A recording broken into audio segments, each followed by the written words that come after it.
Respected Congress President, Shri Rahul Gandhi ji, respected Srimati Sonia Gandhi ji, respected Dr. Manmohan Singh ji,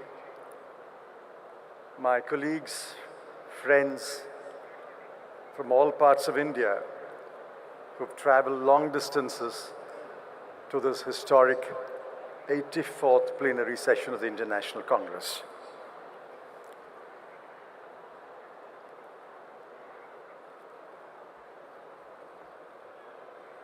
Some thought that I will not stand here today to speak to you and present the economic resolution. But I stand before you because I draw my courage and strength from each one of you who's come from all parts of India.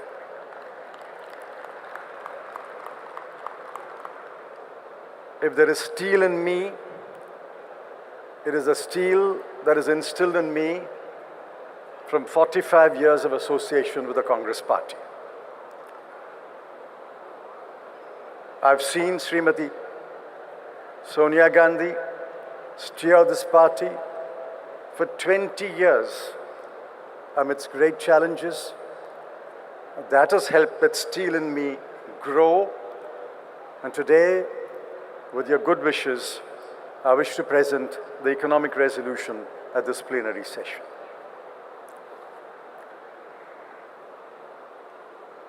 My first AICC session was in 1972 in Bidhan Nagar. Kamal Nath ji recalled the faces that he recognized from 1972. I had the great opportunity to speak at that session. I was barely 27 years old. That was a time for change. Indira ji brought about remarkable change after that session. The next session that is vivid in my memory is 1984, 1985 in Mumbai, when Shri Rajiv Gandhi delivered that historic address in Mumbai. That again marked a time for change. Today is another historic session whose theme is, this is a time for change, and the change is now. That change, beginning today, I hope, will guide India for the next 10, 15, 20, 25, 30 years under the leadership of Shri Rahul Gandhi. And on behalf of all of you, I wish him the very best. You have the resolution before you in English and Hindi. I don't wish to read the resolution. I know I speak in English, but when you read the resolution in Hindi, many of you will understand what I'm trying to say. What I say here today on behalf of the Congress Party is not only for you, it's for the crores of people who live in the lakhs of villages and the thousands of towns of India. It is for Indians who have migrated temporarily or permanently, who live and work abroad. It is for other countries of the world which wish to know in what direction India will go, how India will integrate with the rest of the world, and how India's economic policies will affect the rest of the world. Therefore, please bear with me while I explain the very salient features of the economic resolution. Dr. Manmohan Singh ji said, and he quoted a portion of the economic resolution. This government inherited a strong economy. According to their own numbers, the economy was growing at 6.3% in 2013-14. Every government inherits an unfinished task. You are in government for 5 years or 10 years, and you leave behind an unfinished task. The task will never be finished. It won't be finished in my lifetime. It won't be finished in your lifetime. It will continue from generation to generation. The current phase of economic growth began in 1984 when Shri Rajiv Gandhi first sowed the seeds of liberalization in the thinking of the Congress Party. It gathered momentum, it gathered a new life, it gathered content under Dr. Manmohan Singh. And after 1991,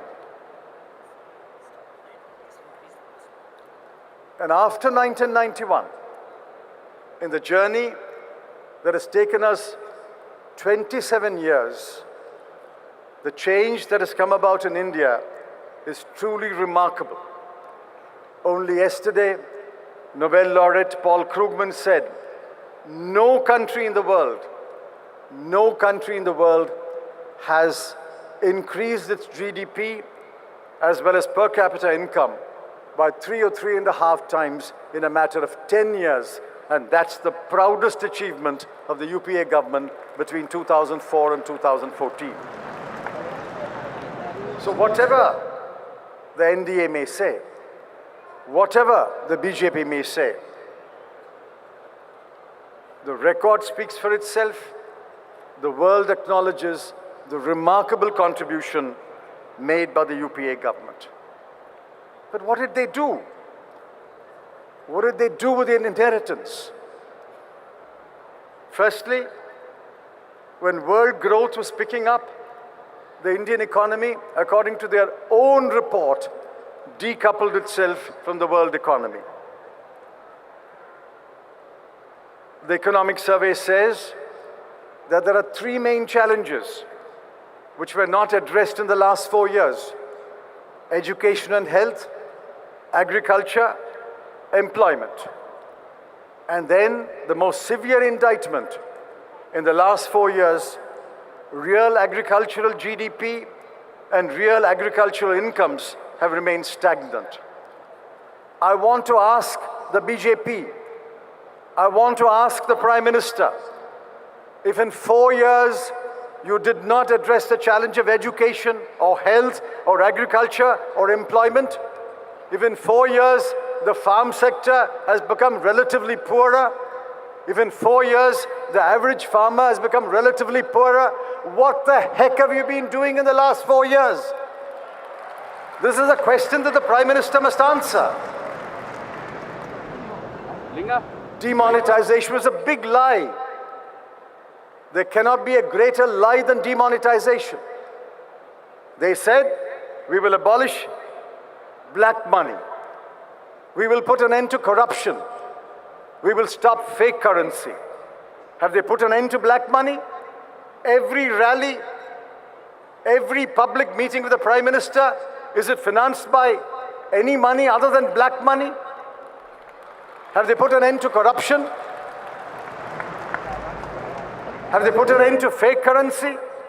Barely days after demonetization, even before you and I saw the first 2,000 rupee note, engineers in Kandla Port Trust in Gujarat were found receiving bribes in 2,000 rupee notes.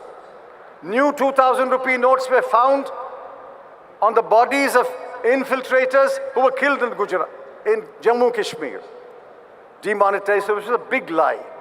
And the biggest lie is 15,44,000 crore rupees were demonetized. You know, I know that all the money has come back to the Reserve Bank of India, and the Reserve Bank is still counting the money and won't tell us how much has come back. Today's Ugadi. We all remember the people of Tamil, Andhra Pradesh, Telangana, Karnataka, and others who celebrate Ugadi. I think I should tell the Reserve Bank governor, why are you wasting time counting the money? Why don't you just go to Tirupati, get the hundi collectors, they count the money every day, they will collect it faster than your machines can collect.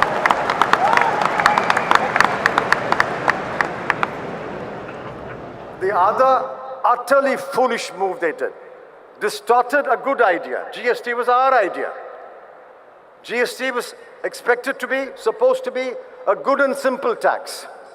We pleaded in Parliament, don't put a rate above 18%. Their own economic advisor said, we can have a standard rate of 15 or 15.5%. We said, GST the world over is a standard rate.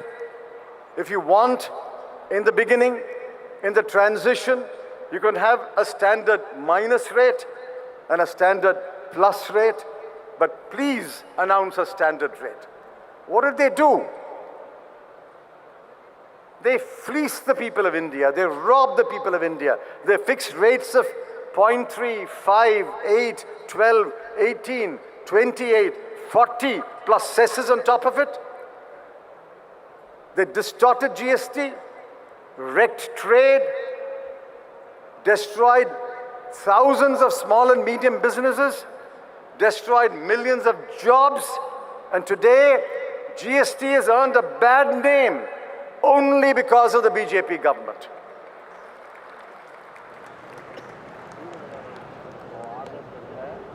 Inequalities increased among states.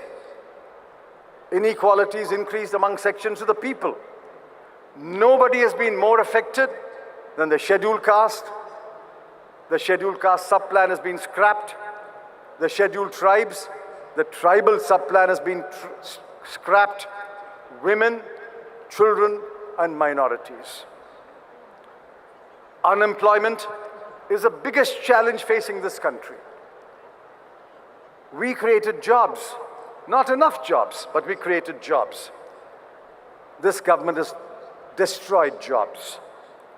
And finally, they made all kinds of promises. The first big promise was 15 lakh rupees will be deposited in your account. I checked this morning. Today is Sunday. The banks are not open.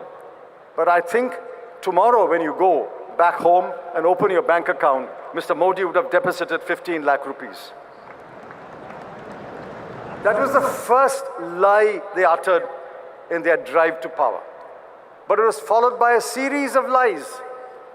A series of lies which the economic resolution captures. They said, we will put 15 lakh rupees in your bank account. They said they will create 2 crore jobs. They said there will be minimum government and maximum governance.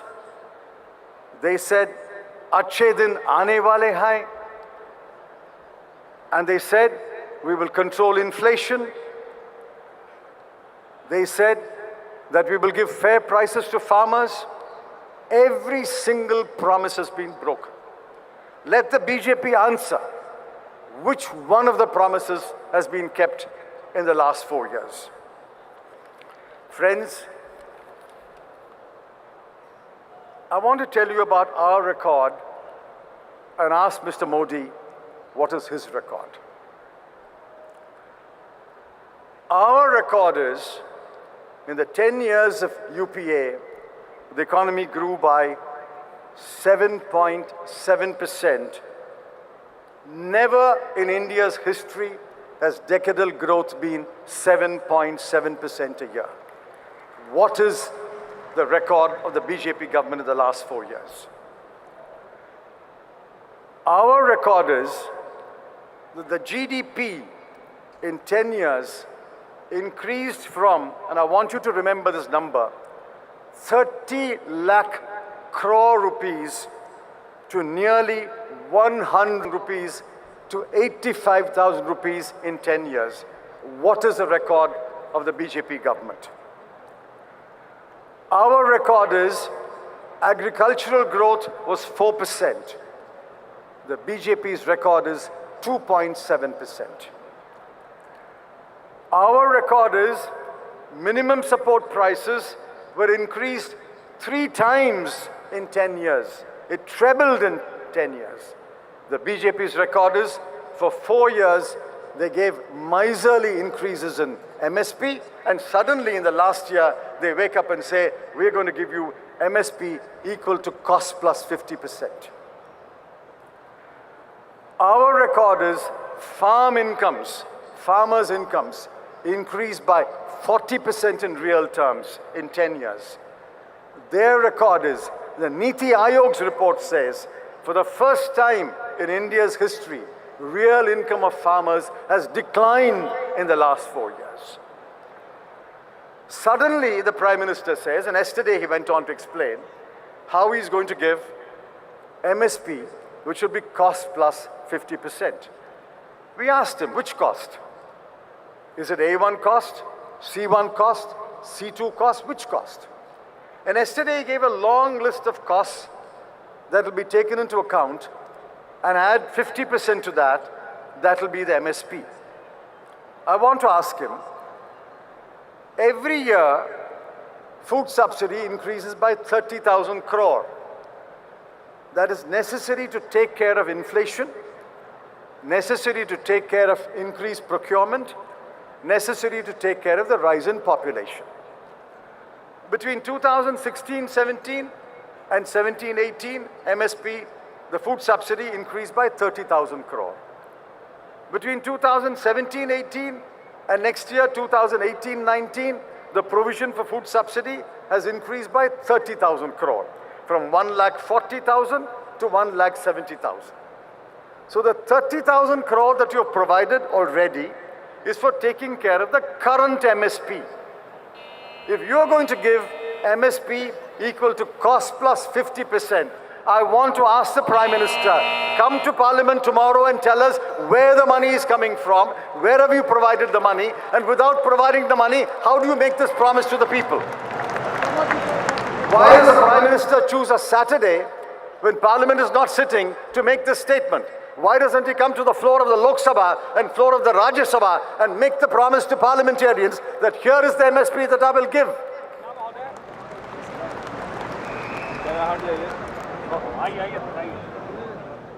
In our time, in the 10 years, exports increased from $64 billion, that is 6,400 crore dollars, to 31,400 crore dollars, an increase of 5 times.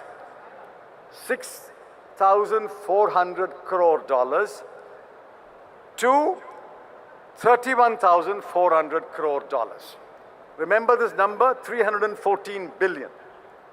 In the last 4 years, exports have declined. Last year, in 2016-17, exports were only $275 billion, and in 2017-18, it will not cross $300 billion. While we increased exports by 5 times in 10 years, in 4 years, exports have declined under the BJP government. When exports decline, jobs are lost. When exports decline, businesses are closed down. We gave education loans. When we left office, outstanding number of education loans was 25 lakh loans were outstanding. 56,240 crore rupees had been given as education loans. Today, no one gets an education loan. I ask you, any of you, please stand up and say, I know a brother, I know a cousin, I know a neighbor, I know a man in my village, I know a man in my neighborhood who's got one education loan in the last 12 months. Nobody has got education loans. Nobody can go to a bank and get an education loan today. In our time, we created jobs. I concede we did not create enough jobs, but we created jobs. People found jobs. Educated people found jobs. Others got jobs in the service industry.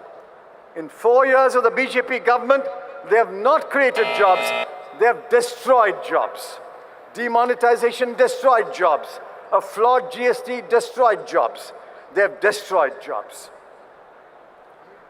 In our time, stalled projects, projects which got stuck, were revived.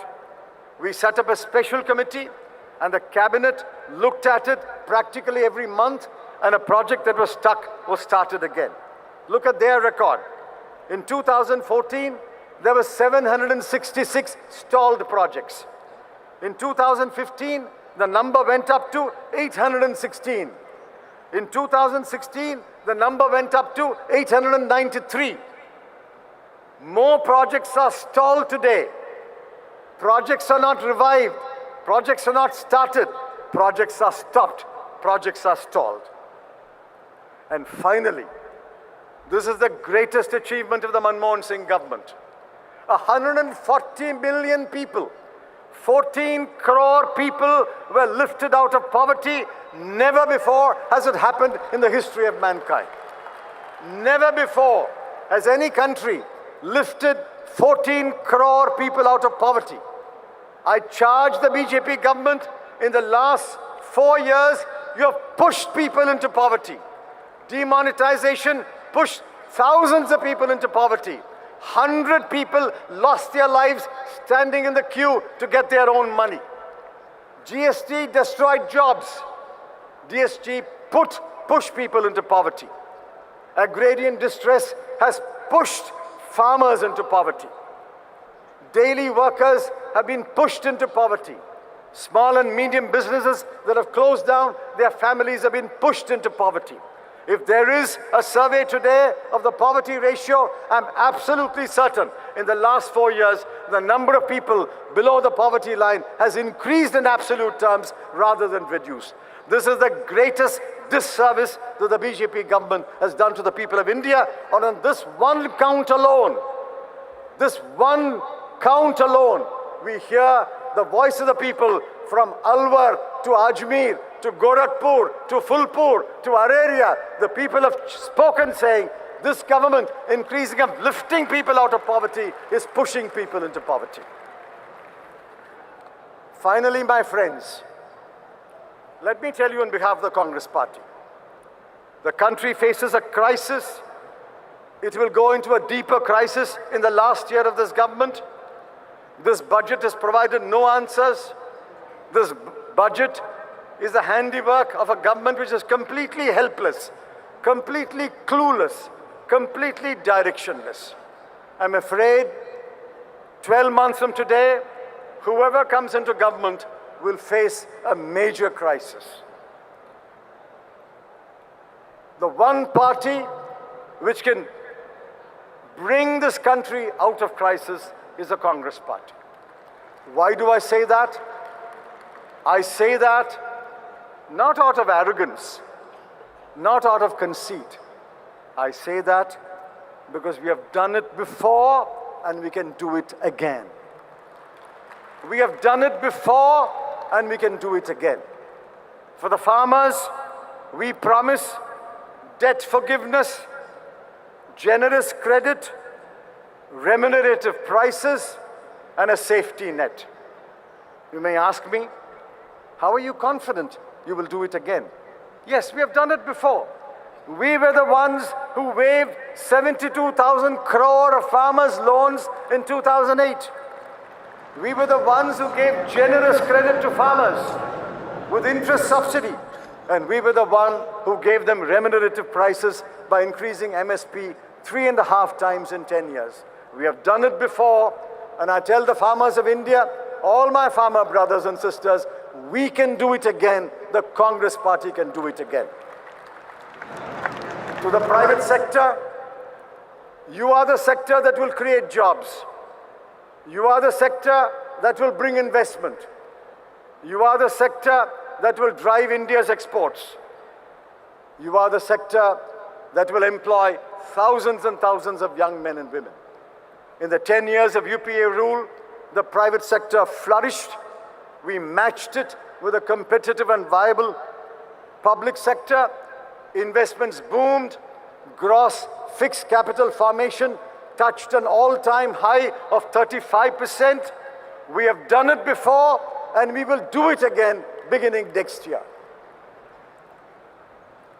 And we promise the industry, business and trade.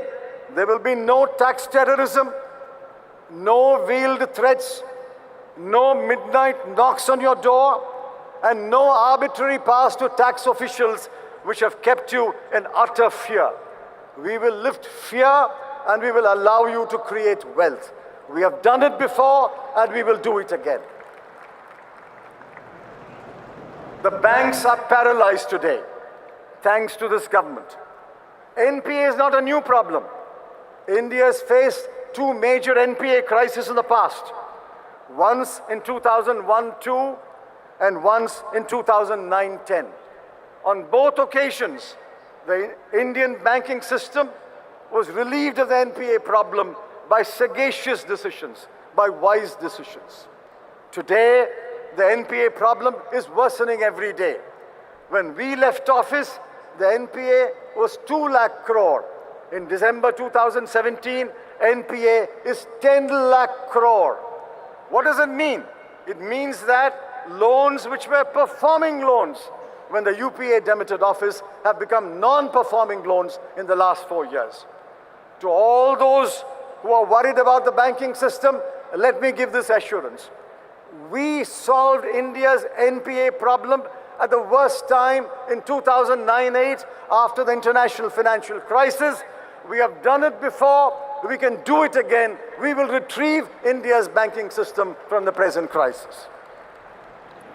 To my young friends, parents who have children, young men and women who have come to this gathering, your brothers, your nephews, your sons, your grandchildren, let me tell you, it is those who are under 40 who have to bear the responsibility for building a strong nation. We promise you education loans. We promise you more institutes of higher learning, IIMs and IITs. We promise you there'll be more seats in medical colleges and engineering colleges like we did when we expanded the enrollment for OBCs. We will give you education loans. We will give you skill development. We will create jobs. We will encourage trade, construction, and exports to create the jobs.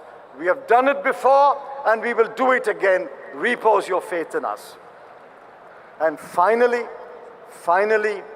this party, the Congress party, the party of liberalization, the party that speaks for economic freedom, the party that believes that the private sector and a competitive public sector together can take this country forward, this party will always lean in favor of the poor.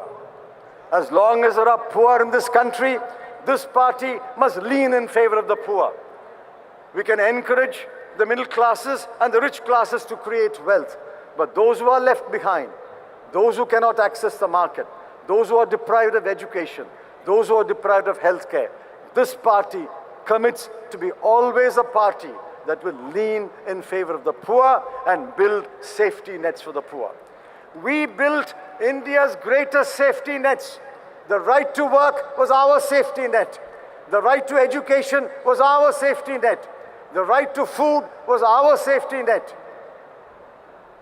The Forest Rights Act was our safety net. We built safety nets for scheduled castes, for the farmers, for those who want jobs, for women. We build safety nets. We have done it before. We will do it again. We will build safety nets for the poor of this country until the last poor man is lifted out of poverty and can share in prosperity.